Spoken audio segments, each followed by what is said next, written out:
Good evening. Welcome to This Week in Review. Tonight's stories include... Put your finger on the old now.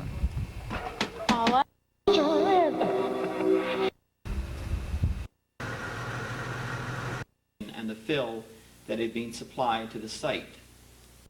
Most people are curious as to why a road is being constructed at Fox.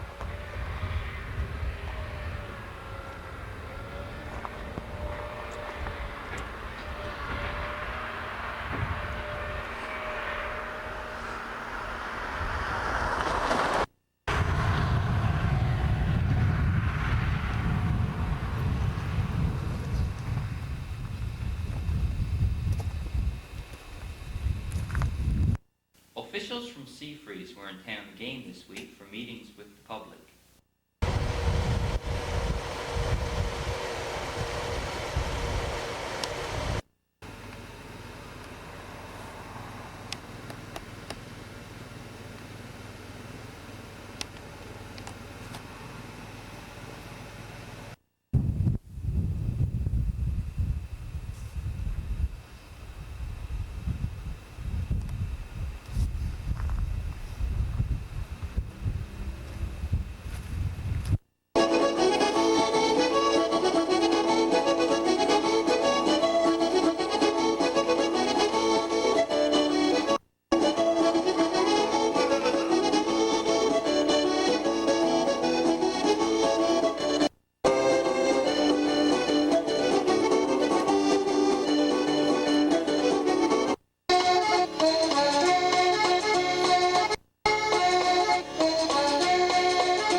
Ships with the cod that they formations, the young and the old.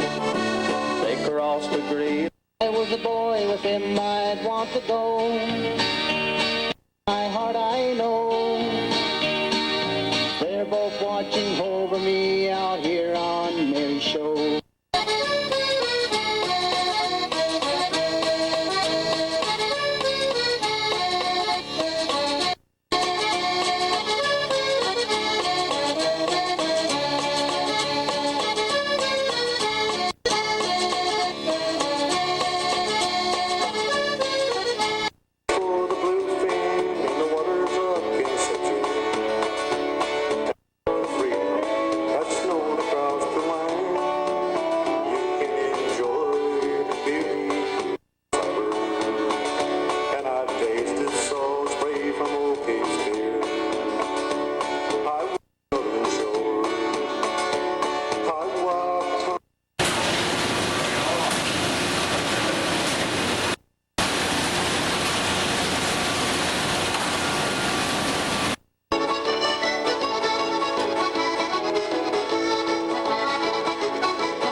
Trip is all over and they're on their way in.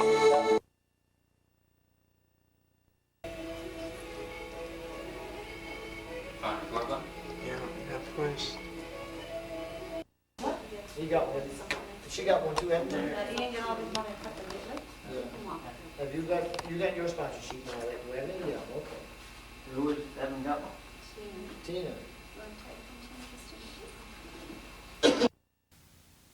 The bridge was all that remained of the old co-op, and to many it was considered an eyesore. Oh, what? Yeah. record now. I am not going to Just set, look.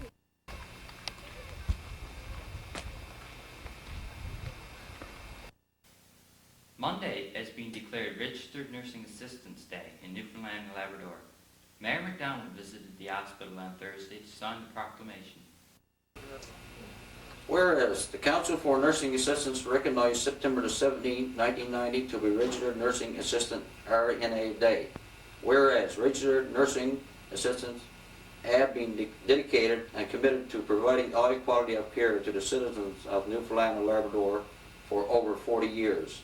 And whereas there are approximately 2,650 registered nursing assistants working throughout the province, providing patient care in many different healthcare settings. And whereas registered nursing assistants wish to increase public awareness and foster a better understanding regarding their profession. And whereas we, the undersigned, wish to recognize publicly the valuable contribution each of our registered nursing assistants makes to the healthcare system. Therefore, be it resolved that I, Mayor McDonald, do hereby proclaim Monday, September 17, 1990, as RNA Day in Newfoundland and Labrador.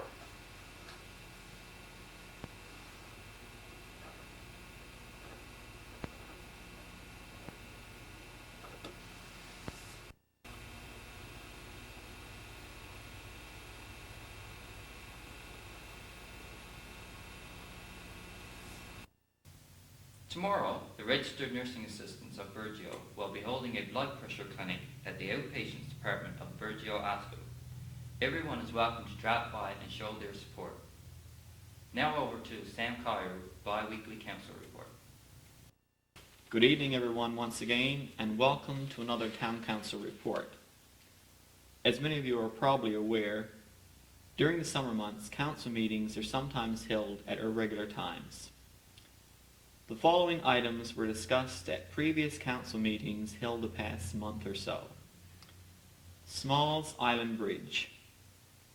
As reported in a previous telecast, a government guaranteed loan in the amount of $800,000 was approved and set up at the Bank of Nova Scotia to be released when the tender was awarded. The tender closed on August the 8th, 1990, and the lowest one was submitted from Conwell Construction, a division of Lonergans Limited, in the amount of $1,225,230. Because of the differences in the approved government funding and the lowest bid submitted, a meeting was held on August the 24th, including Mayor McDonald and Town Manager, together with an engineer from Atlantic Engineering Limited, and our MHA, Honourable Dave Gilbert, to discuss this situation. As a result of this meeting, Mr. Gilbert advised Council that he would be writing to the Honourable Eric Gullidge, Minister of Municipal Affairs, asking for approval to award the tender to the lowest bidder. A phone call from Mr. Gilbert's office a few days ago confirmed that such had been done. At present, Conwell Construction is awaiting written confirmation of this approval and has advised Council that they would be ready to mobilize their equipment within a couple of days following the receipt of this written approval. Council is still optimistic a start will begin on the construction of this bridge this year, with completion for 1991. Incinerator. Also discussed at this same meeting held on August 24th was the incinerator project. Officials from the Department of the Environment had visited Burgeo the past month or so and have recommended that the most economically feasible site for an incinerator is the present garbage dump. Other sites had been looked at but were not suitable for various reasons. Representation from the Ministry of Environment has advised Council to advertise for 3 weeks in the newspaper for anyone to voice his concerns why the present site may not be suitable. Depending upon any objections, a public meeting may have to be held to discuss this proposal. Council is hopeful that the first phase for the incinerator will begin this fall. This would include the road construction, fence erection, and also the building of the ramp. The actual incinerator will be erected next year. A letter from Cyril Avery, chairman with Newfoundland and Labrador Hydro, stated the possibility of a hydro hookup between Hope Brook and Port Basque would be too costly and the capacity not large enough to service Burgeo. The nearest hookup to serve a town this size would be at Doyle's, 90 kilometers from the mine. Because of the distance and limited benefits, this project would not seem feasible at this time. However, Mr. Avery did inform Council that Newfoundland and Labrador Hydro would continue to upgrade and improve its services in our area. Some discussion has also been held regarding our chlorination plant and water reservoir. Because this water system is considered an industrial one, Council is hoping for provincial funding for the maintenance and upkeep of this system rather than the town itself being solely responsible. Most of you are aware that the sidewalk project is nearing completion. Because of very limited funding for materials, the section of sidewalk has been finished for this year. At present, the workers are completing the lookout in Furby's Harbour at the site of the old co-op. With no cost to the town, most of you will agree that this site has certainly improved. We hope the citizens, especially the seniors, will avail of the benches provided just to sit and chat overlooking Furby's Harbour. The remaining time left on this project will be spent on the fire hall. Because the town was successful in getting approval, much sooner than anticipated, for a new 840 pumper fire truck, provision has to be made for its arrival, which is expected sometime next year. Some radiation heating equipment has been installed, and also other electrical hookup. Other work, possibly including flooring, may also have to be done in preparation for storage room for both fire trucks and the fire ambulance. Town manager also informed Council that the Buchan Southwest Brook Road Committee regarding this particular road link are approaching government for funding to hire a consultant team to study all the aspects of such a road link and how it might benefit the various towns involved. The next meeting of this committee is scheduled for Saturday, September the 22nd here at Burgeo. More details will be given regarding this meeting when they become available. Council is expected to take delivery of a new loader on September 20th. Building Committee Report. During the past couple of meetings, the following building applications were discussed. Permission was granted for the construction of 2 dwelling homes, one at Furby's Harbour and the other in the Reach area. Permission was granted to the Penguin Area Development Association for the construction of a boat dock and slipway facilities for the Aaron's Arm area. This project is expected to begin on Monday, September 17th. Permission was given to 2 individuals for the construction of sheds to be located at the rear of their properties. Approval was granted to Newfoundland Tel to construct a building in the Fox Farm area for housing equipment. A microwave tower is expected to be erected also on top of the hill previously used by BBS for their equipment. Approval was granted to H&R Block to set up an income tax office in the building recently used as a Pentecostal church. Modifications, including the installation of water and sewer, are expected to begin on this building in the near future. Permission was also granted to an individual to operate a convenience store recently known as A.J. Billard's Store. New Town manager read a letter from an individual supporting Council's stand regarding the Seafreeze proposal. Council, as well as everyone, is hoping that this new company will help make the fish plant an economically viable operation, thus ensuring greater stability for the town as a whole.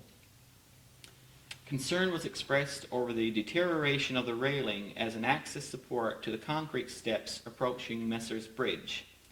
Mr. Candle informed Council that this matter would be dealt with in the very near future. As a continuing effort to boost tourism to our area, especially to our Sandbanks Provincial Park, Council will support the efforts of the park staff and the local development association in seeking funding for improved park facilities. Letters of support and endorsement from Council will be sent with applications to the various governmental agencies for continued funding to bring our park up to provincial standards.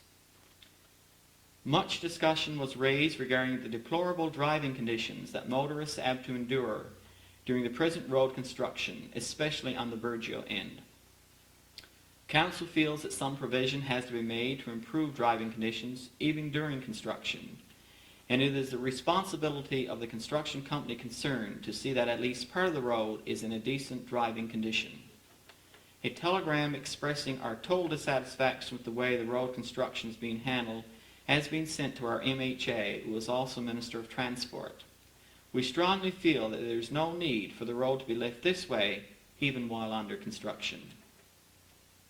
Concern was also expressed regarding the recent rash of break-ins that have occurred around town at various businesses, etc. Council fully supports the efforts of the RCMP in helping curtail these acts of vandalism. Everyone has to share the responsibility of helping keep this town as safe as possible. Finally, the Senior Citizen Centre.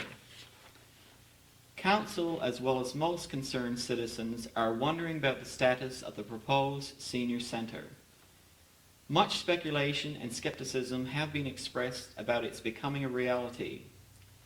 The Seniors Committee have been in constant contact on an almost daily basis with the construction company and the Newfoundland and Labrador Housing as to why this project has not already started. There had been some disagreement between the construction company, the architectural firm, and the housing corporation over the amount of excavation and the fill that had been supplied to the site. As a result, a new contract had to be negotiated, resulting in some delays. The present status of this project is that Young's Construction is awaiting clarification of some very minor items for this project and are ready to begin construction as soon as these items are resolved. In a recent telephone conversation with the consultant firm handling this project, our committee learned that this project is expected to begin again within a couple of weeks and will continue throughout the winter, barring any unforeseen circumstances. In the meantime, any seniors who have not already applied but wish to make applications seeking accommodation at this centre, please contact me or any other committee member. We certainly hope to see some construction beginning on this project in the very near future. Well, that's it for another council report. Thank you for watching, and until the next time, good night. A project to construct a wharf and slip at Aaron's Arm is scheduled to begin sometime next week.